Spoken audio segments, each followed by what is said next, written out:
Kepolisian sektor Kuta berhasil mengungkap pelaku pencurian ponsel mewah di gudang kantor cabang PT Pusat Gadai Indonesia di Jalan Raya Tuban. Pelakunya ternyata kasir perusahaan gadai itu sendiri berinisial RPS. Saat ini pelaku yang berusia 21 tahun tersebut ditahan di Polsek Kuta setelah ditangkap di tempat kerjanya Selasa 8 Februari. Kapolsek Kuta Kompol Orpa SM Takalapeta menerangkan, aksi pencurian itu diketahui Jumat 4 Februari oleh karyawan sekaligus pelapor Komang GPD.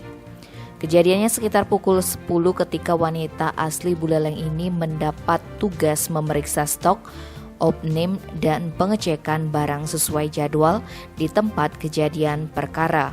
Ketika memeriksa rak nomor 3, dia melihat satu unit barang gadai berupa ponsel iPhone 13 Pro Max warna emas beserta kotaknya telah raib.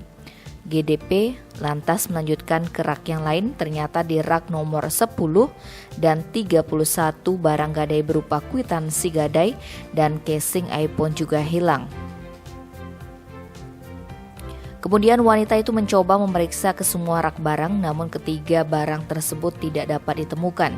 Sehingga pada Minggu 6 Februari pelapor berinisiatif melihat rekaman CCTV dalam gudang.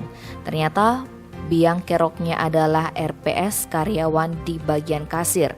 Pelaku beraksi sebanyak 2 kali, yakni pada 28 Januari 2022 dan Kamis 3 Februari. Akibat ulah RPS, perusahaan mengalami kerugian sebesar 44 juta rupiah.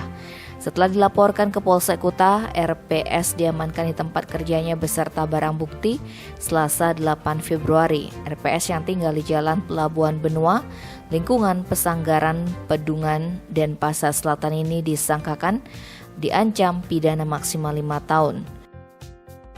Tim Balai Ekspres melaporkan.